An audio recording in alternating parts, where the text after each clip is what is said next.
என்ன நடந்தாலும் எப்போதும் துதிப்பார்கள், துதியால் தினம் இருப்பார்கள். என்ன நடந்தாலும் எப்போதும் துதிப்பார்கள், துதியால் தினமும் நிறைந்திருப்பார்கள்.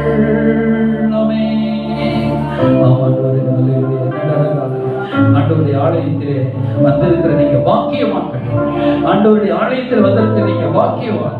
ஆமென். You are a blessed man. Hallelujah. You are a blessed man. Hallelujah. Thank you. Amen. Jesus. ஆண்டவரே ஹalleluya. ஆண்டவரே ஸ்தோத்திரம். அப்பா, எங்கள் உடலும் உள்ளம் கெபீர சத்தத்தோடு மகாயேகுதப்பா. Thank you. உள்ளத்திலே ஒரு ஏக்கம், உடலிலே ஒரு ஏக்கம், வாழ்க்கையிலே ஒரு ஏக்கம், ஒரு தாகம் தோடுபடி சமுத்திரம் வந்திருக்கிறோம். எங்களோடு கூட இடைப்படுவோம். Hallelujah. You are a wonderful God. You are a mighty God. Almighty, most high God.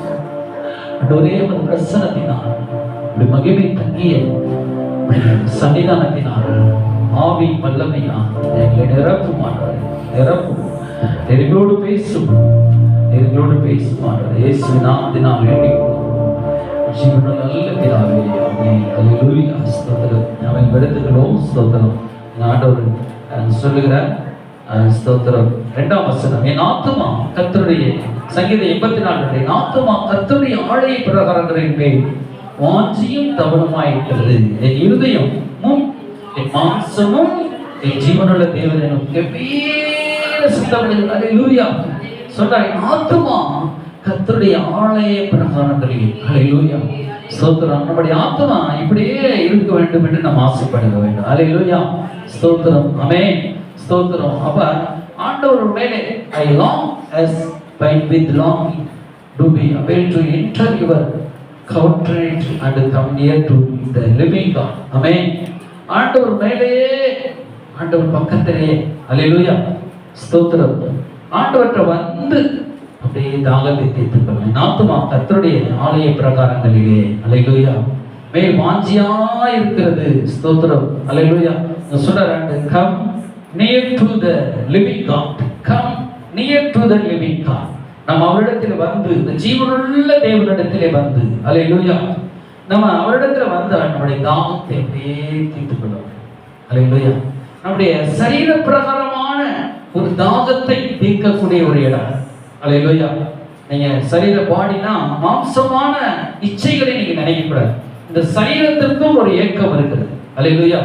அதான் ஃபாதர் பாடினார், உடலும் உள்ளமும் கெபீர சத்தத்தோடு பாடி பாடி துதித்து மகிழ்கின்றது.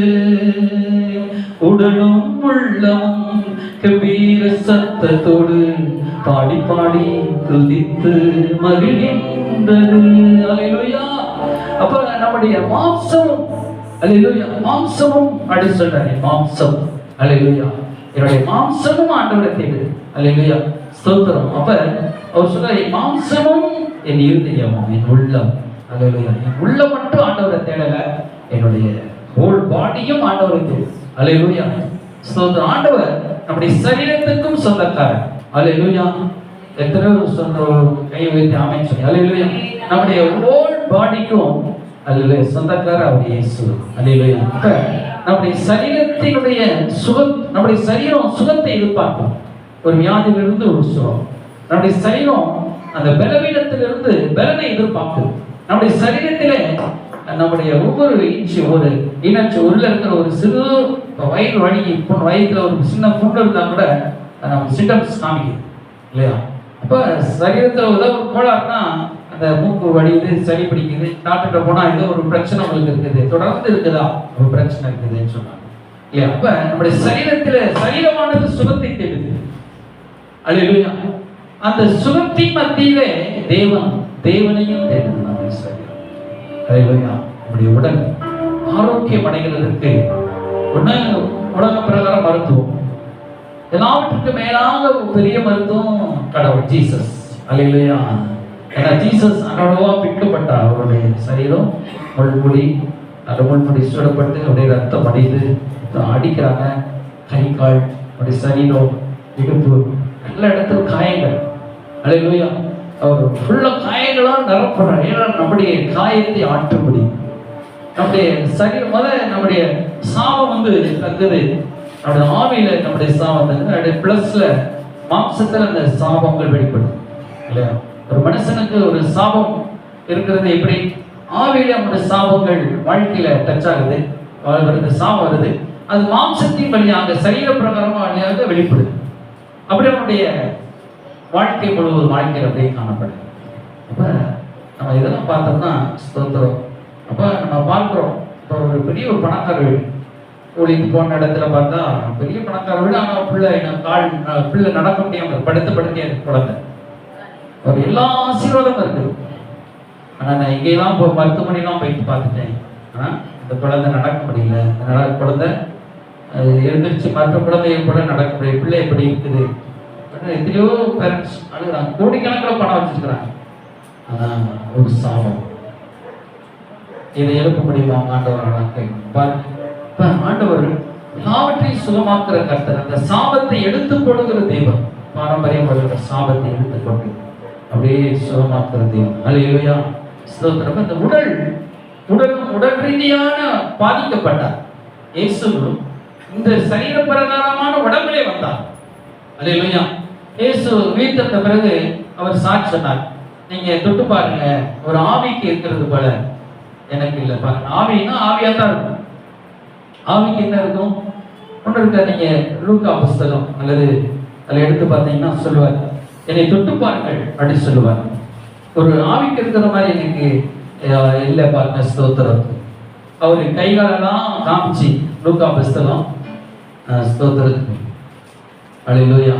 39ஆம் வசனம். நான் தான் என்று அறியும்படி 24:39. லூக்கா 24:30. நான் தான் என்று அறியும்படி கைகளையும் கால்களையும் பாருங்கள், என்னை தொட்டு பாருங்கள், நீங்கள் காண்கிறபடி எனக்கு மாம்சமும் எலும்புகளும் உண்டாயிருக்கிறது போல ஒரு ஆவிக்கு இராதே என்று சொல்லி. அல்லேலூயா. இயேசுவை அவங்க ஆவியா நினைச்சாங்க. இயேசு உயிர்த்தெழுந்த பிறகு எதோடு வராரு? தன்னுடைய உயிர்த்தெழுந்த அந்த சரீரத்தோடு வருகிறார். அல்லேலூயா. உயிர்த்தெழுந்த சரீரம். அப்ப நம்மளுடைய சரீரத்தை கூட உயிர்ப்பிக்கிறார். இயேசுவின் சரீரத்தை. இப்ப இயேசு இப்ப எப்படி இருக்கிறாரு? இப்ப சரீர பிரகாரமா இங்க இல்ல, பரலோகத்துல இருக்கிறாரு. ஆனா ஆவியா இங்க இருக்கிறார். இப்ப ஆவியா இருக்கிற இயேசு நம்முடைய சரீரத்துல அப்படியே தங்குகிறார். நம்முடைய சரீரத்துல தங்கும் பொழுது அந்த உடம்பும் கூட மாறும். அல்லேலூயா. இந்த உடல் மாறி அப்படியே ஏங்குது. அல்லேலூயா. கவனமா இருக்கு. இந்த உடலும் ஏங்குது. அதான் ஃபாதர் பாடி, உடலும் உள்ளமும். உடலும் ஏங்குது, உள்ளமும் கெபீர சத்தம் வருது. அல்லேலூயா. இந்த கெபீர சத்தம் பண்ணுறதுக்கு மனசு என்ன செய்யலாம்? மண்ணை போட்டு மூடிடலாம், பாவத்தை போட்டு மூடிடலாம். இந்த ஆத்ம சரீரத்துக்கு தேவையான பாவ இச்சைகளை மனுஷன் போட்டு மூடுகிறார். அப்பொழுது இதுக்கு பாவ இச்சைக்கு மூடுறதுக்கு பதிலாக தேவனுடைய தேவனே நல்லவர் வல்லவர் ஆராதித்து கர்த்தரை ஏற்றுக்கொண்டு தேவனை ஏற்றுக்கொள்ளும் பொழுது இந்த சரீரத்தில் இருக்கிறதான அந்த ஆவல் தீர்க்கப்படுகிறது. அல்லேலூயா. அதான் அந்த பவுல் எழுதுகிறார், நீங்க முற்காலத்தில் செய்தது போல சரீர இச்சையின்படி நீங்கள் நடவாமல் என்று சொன்னார். அல்லேலூயா. சரீர முற்காலத்தில் நீங்க நடந்தபடி சரீர இச்சையின்படி நீங்க நடவாமல். அல்லேலூயா. நீங்க ரோமர் புஸ்தகத்தை எடுத்துக்கிட்டீங்கன்னா அதுல சொல்லுவார் பாருங்க. ஸ்தோத்திரம். ரோமர் 6:13 சொல்றாரு, ஆகையால் 6:12 ஆக நீங்கள் சரீர இச்சையின்படி பாவத்துக்கு கீழ்ப்படியத்தக்கதாக சாவுக்கு ஏதுவான உங்கள் சரீரத்தில் பாவமானாதிருப்பதாக சொல்றார். ஆகையால் நீங்கள் சரீர இச்சைகளின்படி. அப்ப சரீர இச்சையின்படி நம்ம முற்காலத்துல பாவத்தை செய்யறதுக்கு இந்த சரீரம் அப்படியே போயிட்டே இருந்துச்சு. ஆனா இப்ப இந்த சரீரத்தை பரிசுத்தமான, அல்லேலூயா, இந்த சரீரத்தை எப்படி ஒப்பு கொடுக்கணும்? பரிசுத்தமா. அதை எடுத்து பாருங்க. அதே 6ஆம் பகுதியில் 19ஆம் வசனம் சொல்றார், உங்கள் மாம்ச பலவீனத்தை நிமித்தம் மனுஷர் பேசுகிற பிரகாரமாய் பேசுகிறேன்.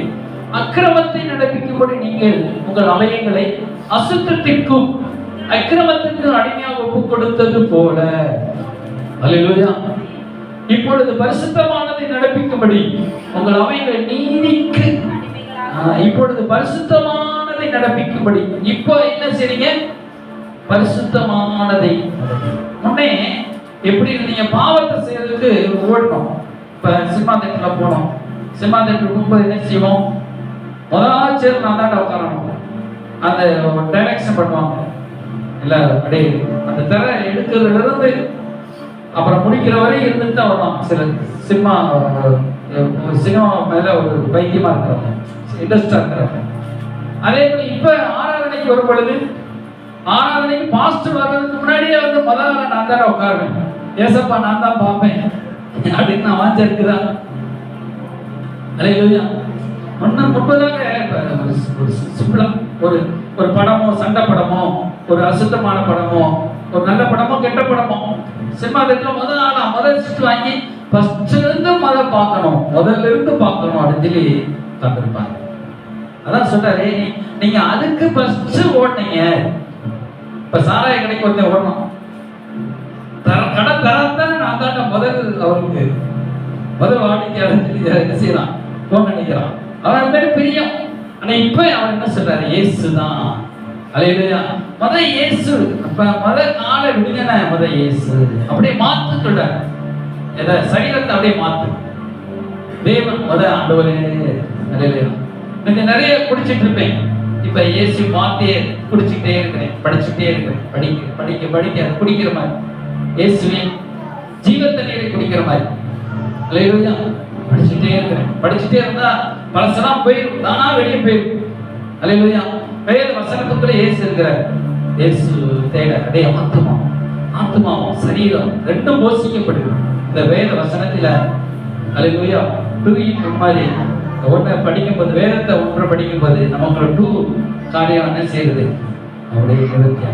அல்லேலூயா. அப்படியே படிக்க அப்புறம் பாருங்க, ஸ்தோத்திரம். அதான் சொல்றாரு, மனுஷன் பேசுகிற பிரகாரம் பேசுகிறேன். ரோமர் 6:19 சொல்றாரு, நீங்க உங்கள் அவைகளை அசுத்தத்திற்கும் அக்கிரமத்திற்கும் அடிமைகளாக ஒப்பு கொடுத்தது போல. இப்போ ஒண்ணுக்கும் ஆகாத ஃப்ரெண்ட் போய் நம்ம வேகமா போய் தேடி பார்ப்போம். ஆனா இப்போ நமக்கு ஒரு சபையில ஒரு ஃப்ரெண்டு கிடைச்சிட்டாங்க, வாழ்க்கையில ஒரு ஃப்ரெண்டு, இந்த ஆலயத்துல ஃப்ரெண்டு. ஆலய தேவன் நமக்கு ஃப்ரெண்டா இருக்கிறாரு. அவர் வேலை முடிஞ்ச நான் அவரோடு கூட கை கோர்ப்பேன். இயேசு எனக்கு பெஸ்ட் ஃப்ரெண்ட். அல்லேலூயா. இயேசு உங்களுக்கு யாரு? உங்களுக்கு இயேசு யாரு? Best friend. அல்லேலூயா. ஸ்தோத்திரம். அவர் பெஸ்ட் ஃப்ரெண்டா இருக்கும். அவரை சாமியார் ஆக்கக்கூடாது. இயேசுவே நான் உங்களை ஒரு மணி நேரம் ஜெபம் பண்ணிட்டேன், அதுக்கப்புறம் கதவை சாத்தி இருந்துச்சு சாத்தக்கூடாது. இந்த பெஸ்ட் ஃப்ரெண்ட் எப்பவுமே கூட வருவார். அல்லேலூயா. பெஸ்ட் ஃப்ரெண்டோட பழக ஃப்ரெண்டும் நீங்க ஒன்றாயிருங்க. அல்லேலூயா. இயேசுவும் நீங்களும் பழக அப்படியே ஒன்றாயிருங்க. அல்லேலூயா. அப்ப ஒன்று உறவுக்கிறது அவர் ஃப்ரெண்டா பார்க்கணும். அல்லேலூயா. அப்படியே இயேசு சொல்றார், நான் உங்களை சிநேகித்தேன் என்றேன். ஏன்னா எஜமானன் தன் வேலைக்காரனுக்கு செய்கிற எல்லாவற்றையும் சொல்ல மாட்டான். ஆனா நான் கேள்விப்பட்ட எல்லாவற்றையும் உங்களுக்கு சொல்கிறேன். என் பிதாவினிடத்தில் கேள்விப்பட்ட யாவையும் உங்களுக்கு சொல்கிறேன். என்னுடையதெல்லாம் உங்களுக்கு கொடுக்கிறேன் அப்படின்னு இயேசு சொன்னார். அல்லேலூயா. அப்ப நமக்கு ஒரு பெஸ்ட் ஃப்ரெண்ட் மாதிரி ஆகி அவர் நம்மோடு கிடந்துறாரு. அல்லேலூயா. ஸ்தோத்திரம். இப்ப ஏசப்பா அப்படி ஒரு நமக்குள்ள அப்படியே ஒரு மாற்றத்தை தருகிறார். அல்லேலூயா. இன்னும் மாம்சமா இருக்கிறீங்க, நீங்க சரீரத்தின் சரீரமா இருக்கிறீங்கன்னு சொல்றாரு. அல்லேலூயா. ஸ்தோத்திரம். அப்ப இன்னும் பவுல் சொல்றாரு, இன்னும் அதே இதுல 1 கொரிந்தியர் புத்தகம் எடுத்துக்கிடுவோம். ஸ்தோத்திரம்.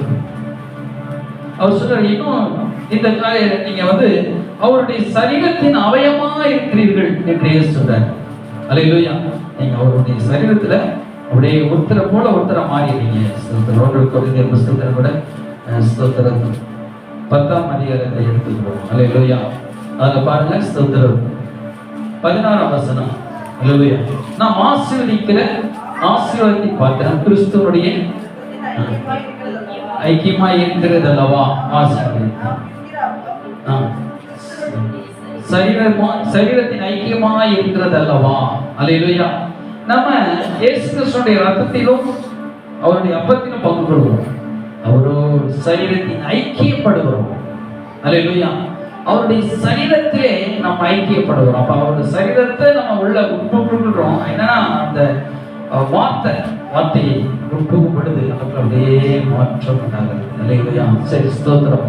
இப்ப அதான் சொல்றாரு ஒரு ஐக்கியம். இப்ப நம்ம எடுத்துக்கிறோம் 84ஆம் சங்கீதம் சொல்றாரு, ஜீவனுள்ள தேவனை நோக்கி உள்ளத்திலிருந்து அவரை பாடணும், உள்ளத்திலிருந்து அவரை துதிக்கணும், உள்ளத்திலிருந்து அவரை ஸ்தோத்திரம். அல்லேலூயா. நீங்க சீக்கிரமா வந்து ஆண்டவருடைய ஆலயத்துக்கு வந்து சீக்கிரமா தூக்கி பாட்டு பாட துதிக்க அப்படி இருக்க உங்க வாழ்க்கை அப்படியே மாற்றம் அடைஞ்சிட்டே இருக்கும். அல்லேலூயா. மாற்றம் அடைய நீங்க வந்து அப்படியே உள்ளத்திலிருந்து முதல் சரீரம், அவருடைய ஆவி, ஆத்மா அப்படின்னு உள்ளம். ஆமென். அல்லேலூயா.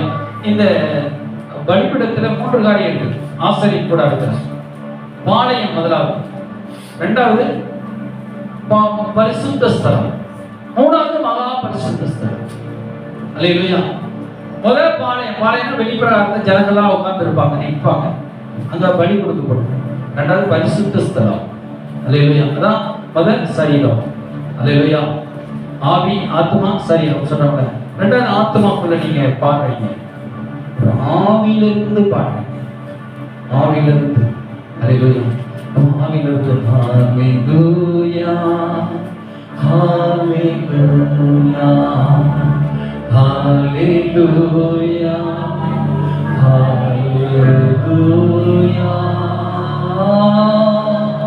ஹல்லேலூயா, ஹல்லேலூயா,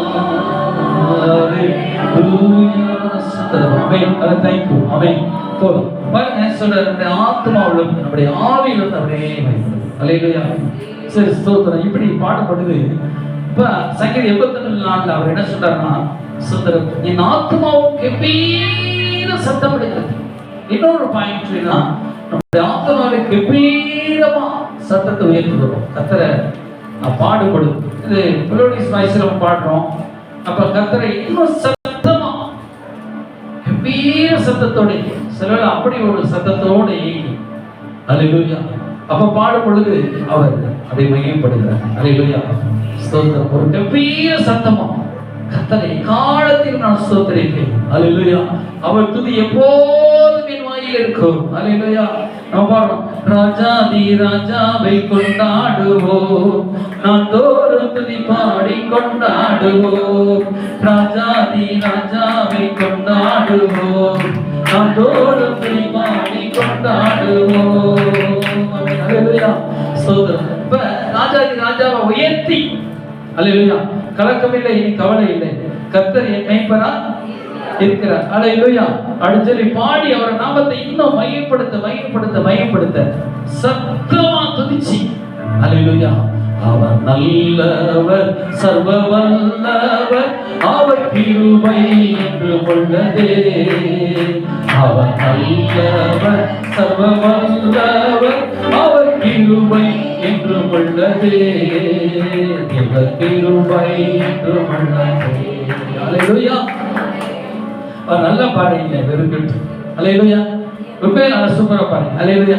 சரி, இப்படி பாடி மையப்படுத்தி அவர் சொல்றாரு, நீங்க அப்படியே எடுத்து வா பாருங்க. ஸ்தோத்திரம். 5ஆம் வசனத்துல அல்லேலூயா, உங்களை பெறக்கொள்ளுகிற மனுஷனும் தங்கள் இதயத்தில் செவியான வழிபடும் வாக்கியவான். அவர் என்ன செய்யறாருன்னா, ஸ்தோத்திரம், அழுகையின் பள்ளத்தாக்கை உருவ நடந்து. அல்லேலூயா. இந்த அழுகையினுடைய பள்ளத்தாக்கு வேதனை நிறைந்த ஒரு இடம். அல்லேலூயா. ஸ்தோத்திரம். துன்பமான ஒரு பிரச்சனையான ஒரு பகுதி. வாழ்க்கையில வேதனை வராம இருக்குமா? யாருக்காங்க? யாராவது அழுகாம இருக்கிறாங்களா வாழ்க்கையில? ஸ்தோத்திரம். கண்ணீர், ரத்த கண்ணீர் வடிக்கிற பாசம் அங்க ஒவ்வொரு நாள் அழுகிறேன் அடிச்சிருவோம் இல்லையா? ஸ்தோத்திரம். ஏதாவது ஒரு பிரச்சனை, ஏதாவது ஒரு வார்த்தை, ஏதாவது மனுஷனுடைய வார்த்தைகள், யாருடைய வார்த்தையை நம்முடைய மனசை காயப்படுத்திருக்கு இல்லையா? அல்லது ஏதோ ஒரு சூழ்நிலை நம்ம காயப்படுத்துது. அப்ப அதெல்லாம் நம்ம வேதனையின் பள்ளத்தாக்கு நம்ம கடந்து போகிறோம். புரியுதா? அப்ப சூழ்நிலைகள், துக்ககரமான காரியங்கள், வேதனையில நம்ம கடந்து போவோம். வேதனை, பிரச்சனைகள், அதுல ஆண்டவர் தான் நம்ம ஓடக்கூடாது. இல்லையா? ஒரு மனுஷன் கனவு தானா, அதை பார்த்தா ஒரு கடலோரத்தை அப்படியே நடந்து போயிட்டு இருக்கிறான். அதுல இன்னொருத்தர் அப்படி கூட வந்துட்டே இருக்காங்க. அவருடைய கால்பாதமும் இருக்குது, இந்த மனுஷனுடைய கால்பாதம் இருக்குது. அப்ப இன்னொரு ஒரு இடம் ஒரு முள்ளா வந்த உடனே அந்த முள் எடுத்து ஒரு கால்பாதம் தான் இருக்கு. அப்ப நல்ல இடம் வந்த உடனே 2 பேருடைய கால்பாதம். அப்புறம் கொஞ்ச தூரம் போன உடனே கல்லு முள்ளு ரொம்ப கஷ்டமான கரடு முரடான இடம் பள்ளத்தாக்கம் வந்த உடனே ஒரு கால் தடம் தான் இருக்கு.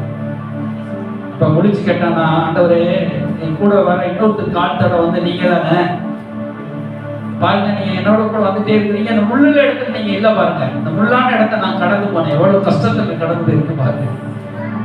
அப்புறம் அங்கிட்டு பாருங்க, அந்த நல்ல இடத்துல மட்டும் நீங்க வந்துட்டீங்க, அங்கிட்டு கரடு முரடான இடத்துல நான் தானே போனேன் பாருங்க, ஒரு கால் பாதை நீ கைவிட்டீங்கன்னு சொன்னாங்க.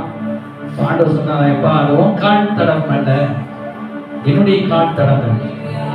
அப்ப நான் இங்க நீ என் தோள்பட்டை கருத்துட்ட, நான் உன்னை தூக்கி சுமந்தேன். அல்லேலூயா. அப்ப முள்ளான இடத்துல அவர் தூக்குகிறார், கரடு முரடான இடத்துல நம்மை சுமக்கிறார் தகப்பன போல. அல்லேலூயா. ஆனா நமக்கு தெரியாது, இவ்வளவுதான் நம்ம சூழ்நிலை கடந்து வந்தோமே, கடந்து வந்துட்டோம். அல்லேலூயா. கடந்து வந்து விட்டோம், இன்னும் கடப்போம். சொல்லுங்க, ஏற்கனவே நிறைய சூழ்நிலை கடந்து வந்துட்டீங்க. இப்பட்டு நீங்க உட்கார்ந்து இருக்கிறது பெரிய கிருபை. அல்லேலூயா. இப்பட்டு நான் இங்கே இருப்பது பெரிய கிருபை, உட்கார்ந்து இருப்பது பெரிய கிருபை, நான் உயிரோடு வாழ்வது தேவ கிருபை. அல்லேலூயா. இப்பட்டு கடவுள் ஆண்டவர் உங்களை காப்பாத்தினால்தான் நம்ம இவ்வளவு தூரம் வந்து கொண்டு வந்தோம். தாவீது சொல்றார், இனி இவ்வளவு தூரம் கொண்டு வந்ததுக்கு நான் ஏமாத்துறேன், இனியும் என்னை உயர்த்துவேன் என்று சொல்லுகிறேன். அடுத்து சொல்ற, அல்லேலூயா. இதுவரை என்னை நடத்தியதற்கு நான் எம்மாத்திரம், என் குடும்பம் எம்மாத்திரம். இதுவரை என்னை நடத்தியதற்கு நான் எம்மாத்திரம், என் வாழ்க்கையை எம்மாத்திரம். அல்லேலூயா. அல்லேலூயா. இதுவரை ஆண்டவர் நம்மளை நடத்தி வந்ததுக்கு நம்ம எம்மாத்திரம், என்னுடைய குடும்பம் எம்மாத்திரம். அல்லேலூயா. நான் கண்ட மேன்மை எல்லாம் உங்க தயவுப்பா. அல்லேலூயா. நான் பார்க்கும் உயர்வு எல்லாம் உன் கரத்தின் ஈவு, ஆண்டவருடைய கரத்தில். அல்லேலூயா. இந்த பள்ளத்தாக்கை அவர்கள் ஊடுருவ கடந்தார்கள். பள்ளத்தாக்கின் அனுபவங்கள் வாழ்க்கையில பள்ளத்தாக்கு திடீர்னு உருவாயிருக்கு. சிலருக்கு நம்மளே உருவாக்கி வச்சிரும் கவலைப்பட்டு, சிலருக்கு நேரம் எடுத்து கவலைப்படாம, ஐயோ இப்படி ஆகி போச்சு இல்லையா, சொந்தம் நேரம் கிடைக்காம நேரம் கிடைக்காதான் கவலைப்படுறதுக்கு உட்கார்ந்தே கவலைப்படும். நமக்கு மட்டும் ஆண்டவர் நேரத்தையும் காலத்தையும் கொடுக்கலன்னா இந்த என்ன செய்வோம், கவலைப்பட்டுட்டே இருக்கும். ஆண்டவர் ஸ்பீட் ஆகிட்டார், வேலை அந்த வேலை இந்த வேலை எப்படி வேலை அப்படியே மனசு ஸ்பீட் ஆகிட்டார் இல்லையா. இல்லைன்னா சில கவலைப்பட்டே செத்து போய்ப்பாங்க. அதனால ஆண்டவர் அந்த வேலை இந்த வேலை எப்படி வச்சுட்டேட்டார். அல்லேலூயா. சரி, ஸ்தோத்திரம். அப்ப இங்கே பக்தர் சொல்றாரு, நாங்கள் அழுகியின் பள்ளத்தாக்கை உருவ நடந்து அதை நீரூற்றாக்கி கொள்ளுகிறார்கள். அல்லேலூயா. ஸ்தோத்திரத்தை எப்படி மாற்றிக்கொள்ள அதை மாற்றுகிறாங்க. அல்லேலூயா. நீரூற்று, springs where pools of blessing and refreshment collect after rains. அல்லேலூயா. அது எப்படின்னா ஒரு சந்தோஷமான ஒரு வாழ்க்கையை மாற்றிக் கொள்ளுகிறாங்க. அல்லேலூயா. இது அந்த நீர், அது நீரூற்றுங்கிறது வந்து ஒரு blessing. அல்லேலூயா.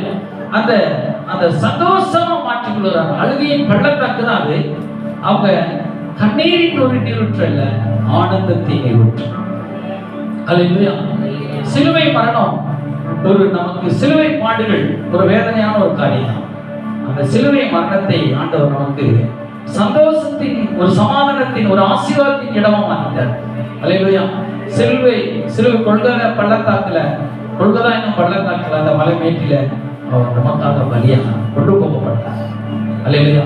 அந்த அழுகி அந்த மண்டை ஓடு, கபாலஸ்தலம் என்றால் மண்டை ஓடுன்னு அர்த்தம். நிறைய மண்டை ஓடலாம் அங்க கிடக்கும்.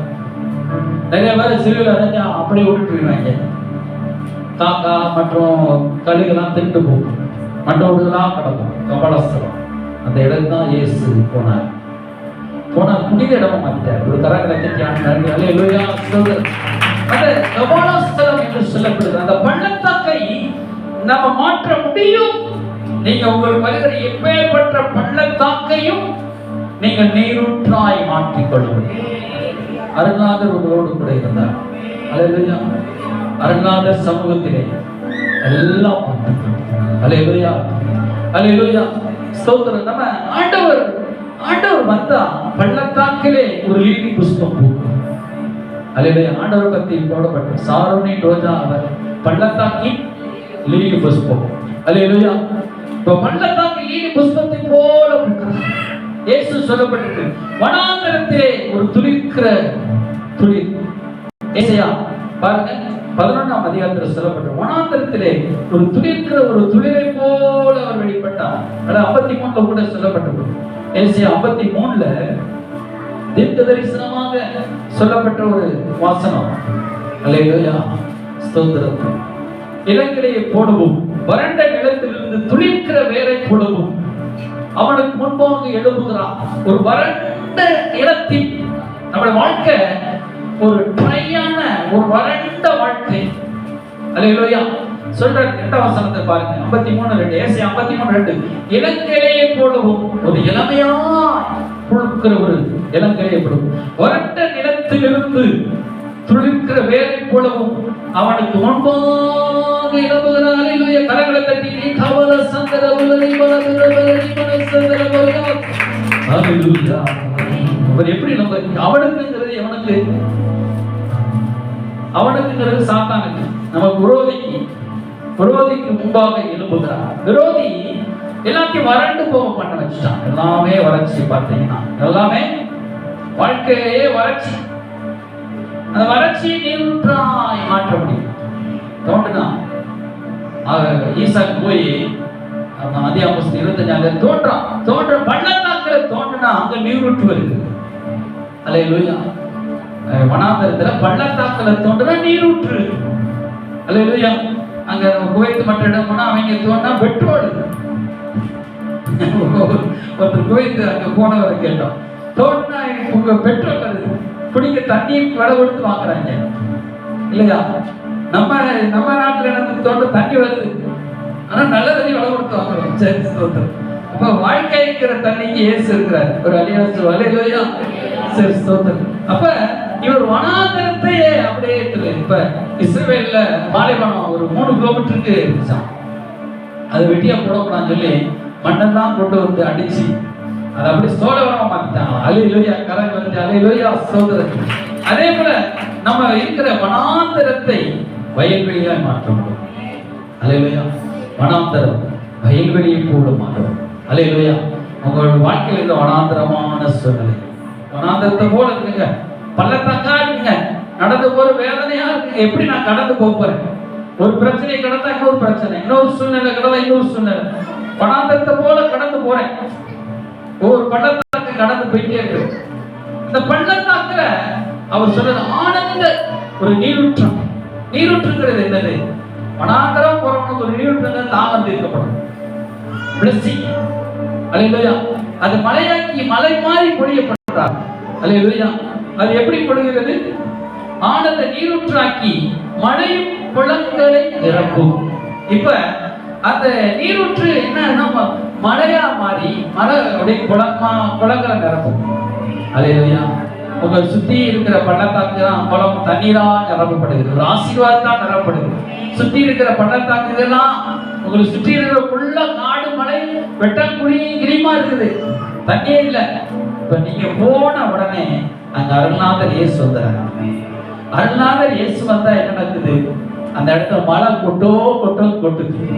கொட்டி அந்த இடமெல்லாம் தண்ணீராம் ஆகுது. அல்லேலூயா, பள்ளத்தாக்குகளும் குளங்களும் நிரம்புது. கையை தட்டி அல்லேலூயா, ஸ்தோத்திரம், அம்மே ஜீசஸ், அல்லேலூயா, அல்லேலூயா, ஸ்தோத்திரம், அல்லேலூயா. அப்ப இப்படிதான் நம்ம ஜெபிக்கும் பொழுது அப்படியே மாறி பாருங்க. 25ஆம் அதிகாரம் ஆதியாகமம் 26 போய் 17ஆம் வசனம். அப்படி ஈசாக்கு அவ்விடம் விட்டு புறப்பட்டு கேராகி பள்ளத்தாக்கிலே கூடாரம் போட்டு அங்கே குடியிருந்து எங்க போறான்? கேராகி பள்ளத்தாக்குல போய் கூடாரம் போறான். இப்ப அவனை ஆசீர்வதிக்கப்பட்டான். 26ஆம் அதிகாரத்துல 12 ஈசாக்கு அந்த தேசத்தை விதைத்தான், கர்த்தர் ஆசீர்வதித்தான். அந்த வருஷத்திலே ஒரு 100 மடங்கு கடன் பிளஸிங் வந்துருச்சு. வந்தவனே அங்க இருக்கிறவங்க பொறாமப்பட்டு அடுத்து என்ன நடக்குது? நீங்கள் விட்டு போய் அனுப்புறாங்க பாருங்க. 14ஆம் வசனம். அப்ப அபிமெலேக்கு ஈசாக்கை நோக்கி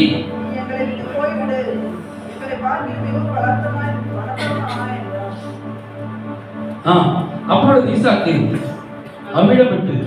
அல்லேலூயா. அப்ப என்ன நடக்குதுன்னா, அவங்க பொறாமப்பட்டு அனுப்பி விட்டுறாங்க. பொறாமப்பட்டு அனுப்பி விட்டு அவங்க ஊரை விட்டே விரட்டி விட்டுறாங்க.